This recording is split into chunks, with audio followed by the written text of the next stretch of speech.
지금 저 한국인들 대체 저기서 뭘 하고 있는 거야? 여기는 파리올림픽이 한창인 프랑스 파리. 한국인들의 모습을 지켜보던 한 프랑스 여성이 있습니다. 이내 그녀는 어떤 장면을 보더니 놀라서 입을 다물지 못하는 모습인데요. 이 여성이 대체 어떤 장면을 본 건지 함께 알아보러 가실까요? 잠깐 1초 만에 누를 수 있는 좋아요 버튼만 눌러주시면 영상 제작에 큰 힘이 됩니다. 안녕하세요. 저는 파리 출신의 올림픽 저널리스트 뒤브아예요. 39살 여성으로 10여 년간 스포츠와 올림픽 관련 저널리스트로 활동하면서 많은 올림픽을 취재했어요. 이번 파리올림픽과 관련된 문제들을 보면서 많은 생각이 들더라고요. 제 전문적인 의견과 경험을 나누는 게 어떻게 보면 프랑스를 욕먹이는 일이 될 수 있지만 모두가 알아야겠다는 생각이 들어서 이렇게 글을 쓰게 됐습니다. 특히나 뒤에는 여러분들께 제가 꼭 보여드리고 싶은 내용이 있으니 끝까지 집중해 주시면 감사하겠습니다. 먼저 파리올림픽 운영 문제부터 얘기해 볼게요. 제가 여태까지 취재한 어떤 올림픽과 비교해봐도 이번 대회 운영은 최악이라고 말할 수 있어요. 특히 선수촌 문제가 가장 심각하더라고요. 폭염 속에서 2024 파리올림픽이 열리고 있는데 친환경 올림픽을 표방한다면서 선수촌에 에어컨도 설치를 안 했잖아요. 올림픽 역사상 이렇게 선수들의 기본적인 편의를 무시한 경우는 처음 봤어요. 세계의 선수들이 에어컨 없는 숙소에서 지내야 하고 채식 위주 식단을 먹어야 하고 이동할 때는 셔틀버스나 자전거를 타야 하는 상황이니까요.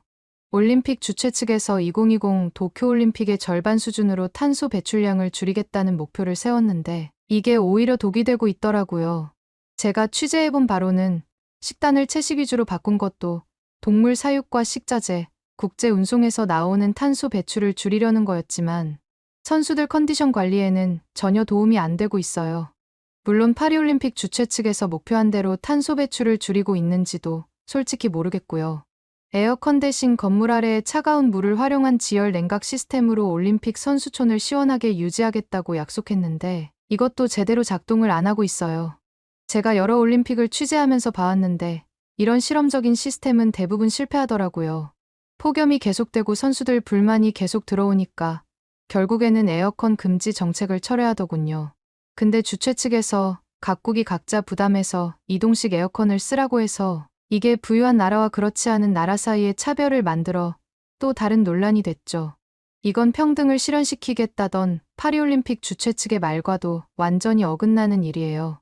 실제로 루마니아 탁구 대표 선수인 베르나데트 쇠츠가 폭염에 시달리고 있다면서 선풍기만으로는 충분하지 않아요. 우리는 작은 방에서 두 사람이 생활하고 있고 밤에는 문을 열어둔 채 자요라고 말했어요.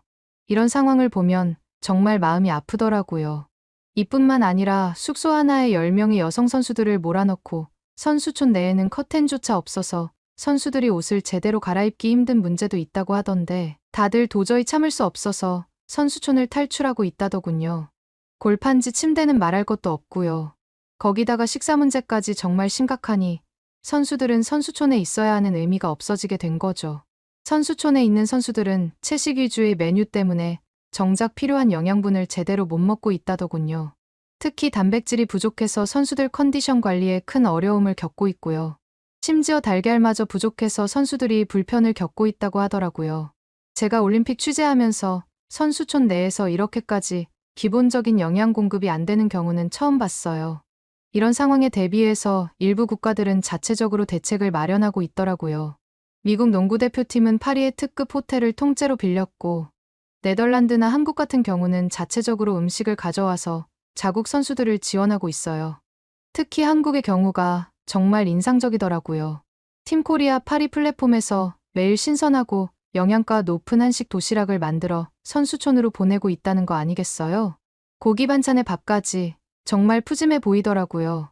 심지어 15명의 조리사를 프랑스에 파견했다니 얼마나 세심하게 준비했는지 알 수 있었어요. 근데 문제는 이런 지원을 받지 못하는 나라의 선수들이에요. 이 선수들은 정말 힘든 상황에 처해 있더라고요. 사실 이건 올림픽의 기본 정신인 공정성을 해치는 일이라고 생각해요. 모든 선수가 동등한 조건에서 경쟁해야 하는데 이렇게 되면 국가 간 격차가 더 벌어질 수밖에 없잖아요. 사실 여기서 멈춘다면 이렇게 제가 글을 쓸 필요도 없었겠죠. 하지만 선수촌 문제뿐만 아니라 도난 문제도 심각해서 선수들 관광객들 할 거 없이 난리가 났다고 하더라고요. 올림픽을 진행한 지 일주일도 안 됐는데 벌써 5건의 도난 신고가 들어왔더군요. 문제인 건 피해 금액도 무시할 정도가 아니라는 점이에요. 아르헨티나 축구대표팀의 경기장 라커룸이 털렸고 호주 하키 대표팀 코치방에서 신용카드가 도난당했대요. 심지어 브라질 축구의 전설 코임브라 직후는 택시 안에서 8억 원이 넘는 피해를 봤다고 하더라고요. 이런 문제들 때문에 파리올림픽이 전 세계에서 최악의 올림픽이라는 소리를 듣고 있어요. 프랑스의 자존심이 구겨지는 것 같아서 저도 프랑스 국민으로서 정말 부끄럽고 안타까울 따름입니다. 그런데 이런 와중에 놀라운 일이 벌어지고 있어요. 바로 한국 선수들의 활약이에요. 예상과는 다르게 한국이 금메달을 많이 따고 있어서 전 세계를 놀라게 하고 있더라고요. 제가 여러 올림픽을 취재하면서 봐온 바로는 한국은 항상 강세를 보이는 종목들이 있어요. 특히 양궁과 펜싱에서 한국의 성과가 두드러지더군요. 한국 남자 양궁 대표팀이 단체전에서 올림픽 3연패를 달성했어요. 세트 스코어 5대1이라는 압도적인 점수 차로 프랑스를 이기고 금메달을 땄죠.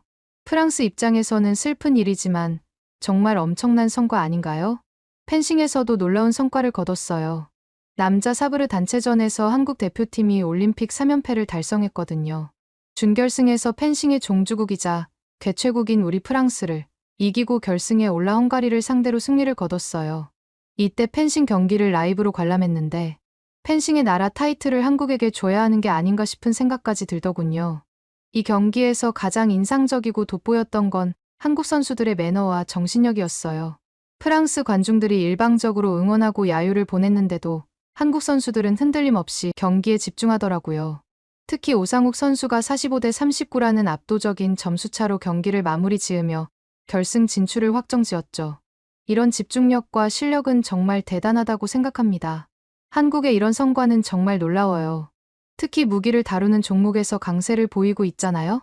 양궁, 펜싱, 사격 등에서 계속해서 금메달을 따고 있죠. 일부에서는 이걸 두고 한국의 전통 무예 정신이 현대 스포츠에서 꽃을 피운 것이라고 평가하기도 하더라고요. 저도 그 말을 듣고 정확한 평가라는 생각을 했습니다. 그리고 이런 한국의 활약상을 보면서 저는 문득 우리 프랑스의 모습과 비교하게 됐습니다. 프랑스는 올림픽 개최국으로서 제대로 된 모습을 보여주지 못하고 있는 반면 한국은 선수들의 뛰어난 실력과 매너로 전 세계의 주목을 받고 있으니까요.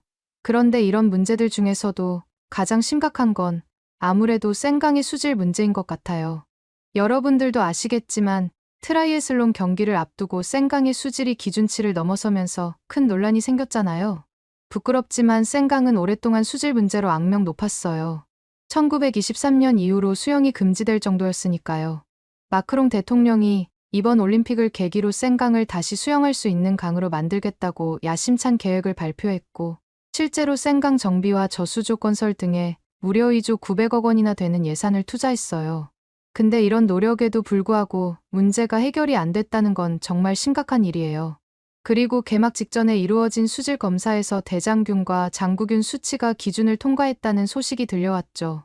심지어 파리시장은 직접 생강에 들어가기까지 하면서 수질이 좋아졌다는 걸 보여주려고 했더군요.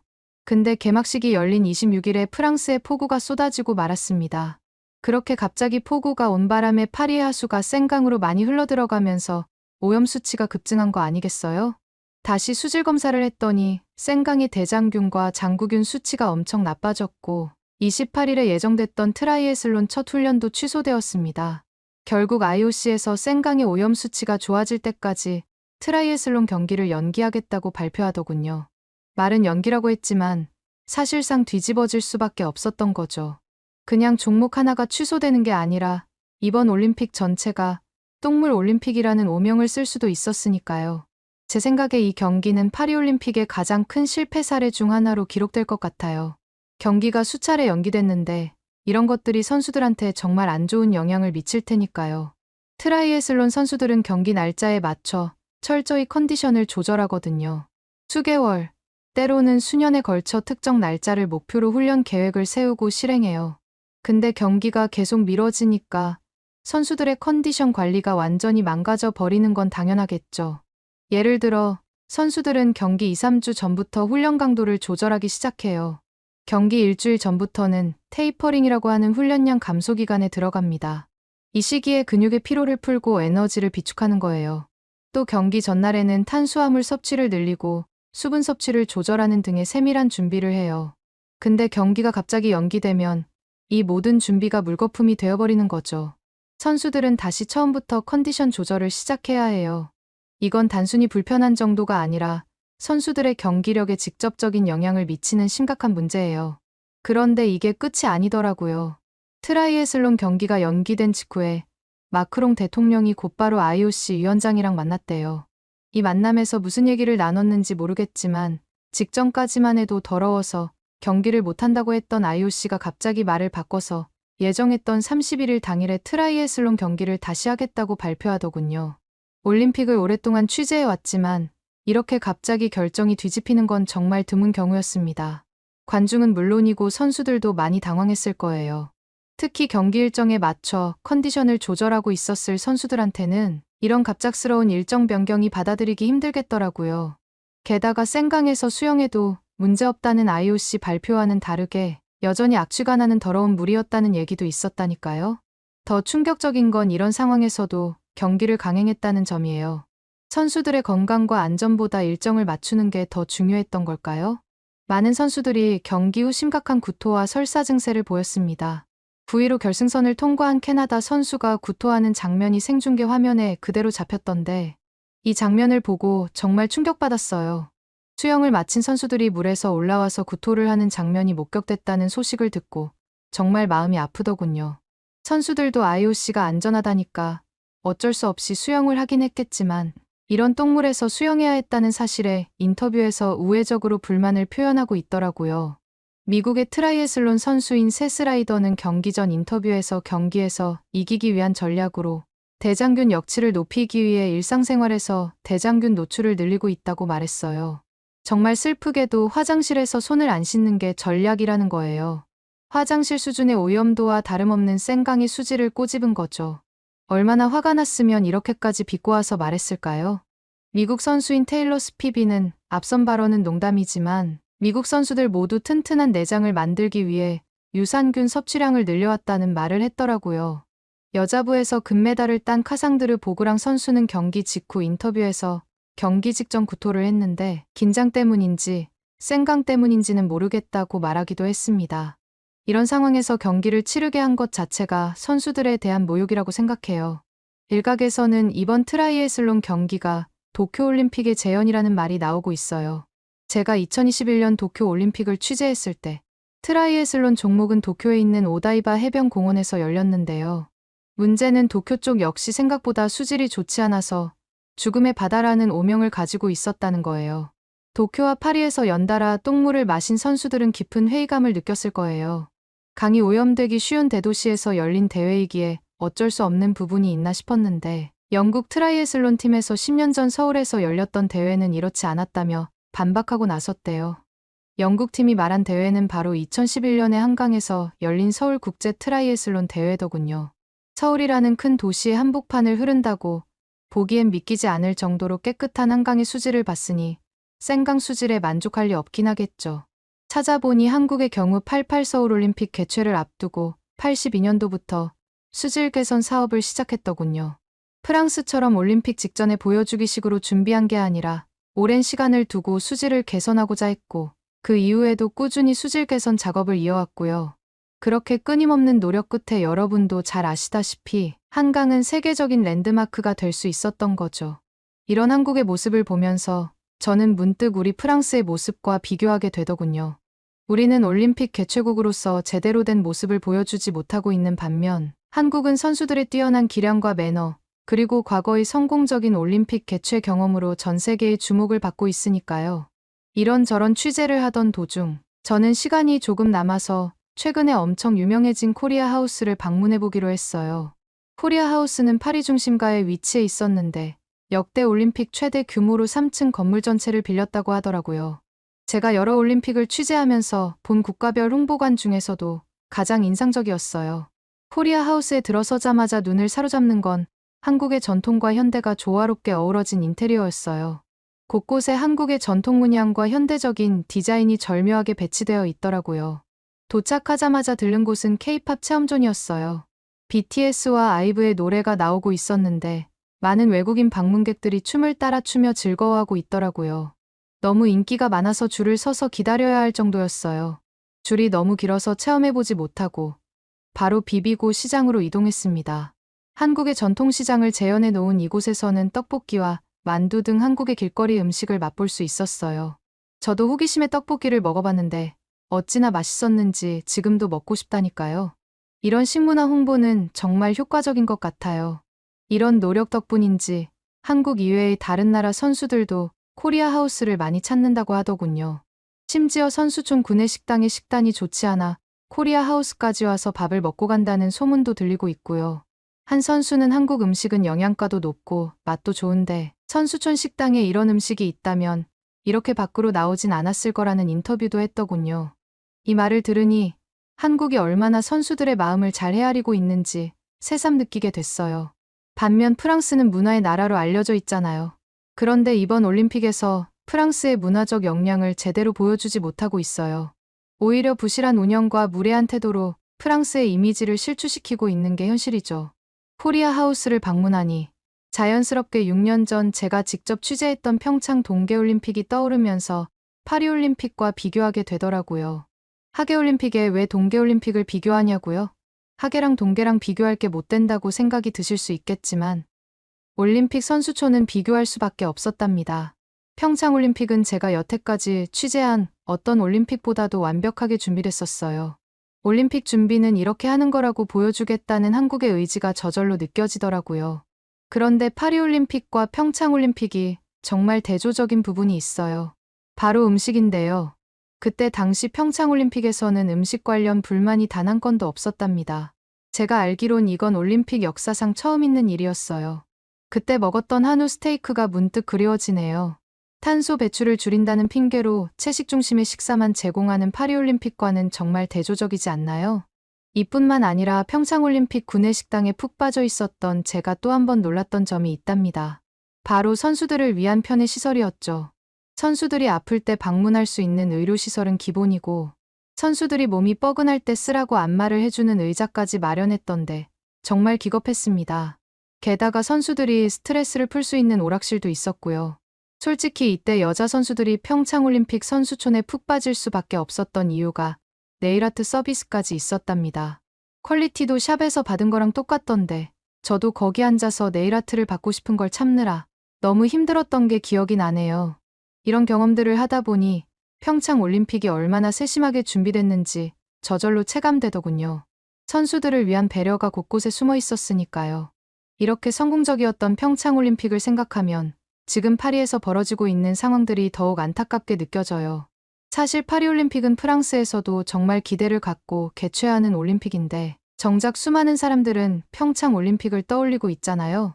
7월 30일에 허미미 선수가 여자 유도 57kg급 결승에서 지도 관련 편파 판정으로 인해 억울하게 금메달을 놓친 사건과 8월 1일에 열린 배드민턴 남자 복식 8강전에서 승리한 덴마크 선수들이 한국 대표팀에게 조롱을 했을 때 그 누구도 제지하지 않은 사건들 역시 파리올림픽 조직위원회가 한국을 견제하기 위한 행동이 아닐까 싶은 생각도 듭니다.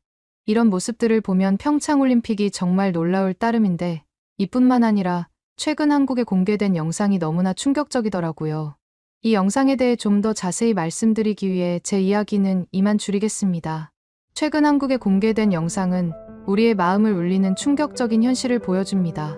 빗물이 스며들어 썩어가는 집안, 깊게 갈라진 벽과 곳곳에 피어난 검은 곰팡이, 간신히 테이프로 붙여놓은 낡은 벽지, 언제 무너질지 모를 것 같은 나무 천장, 사람이 살 거라곤 생각할 수 없는 이 황폐한 공간에서 수십 년을 견뎌온 한 사람이 있습니다.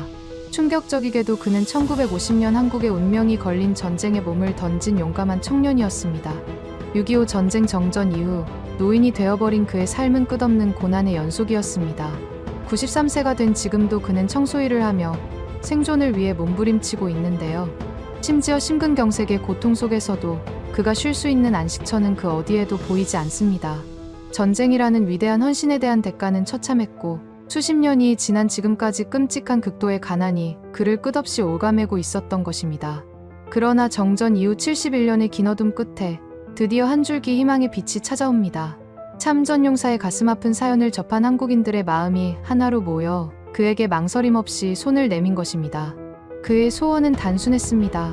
그저 사랑하는 아내와 함께 평범한 삶을 살아가는 것.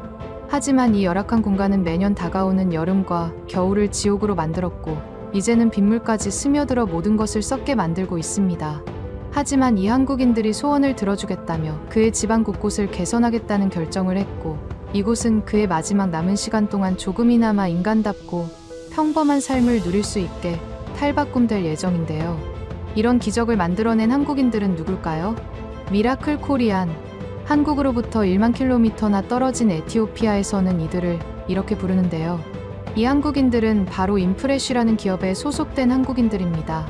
그들은 에티오피아에서 시력을 잃어가는 참전용사들을 위해 현지 병원에서 대규모 수술 지원을 하였고, 이외에 필리핀, 태국 등지에서도 한국 전쟁의 위대한 노고에 대해 은혜를 보답하고 있습니다.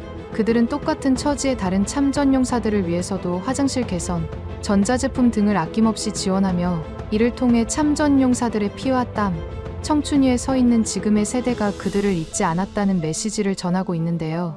더욱 놀라운 점은 인프레쉬라는 기업이 소규모로 적자 속에서 운영되고 있음에도 불구하고 대쪽 같은 모습으로 이런 후원을 이어오며 여전히 전 세계 참전용사 지원을 목표로 하고 있다는 점입니다.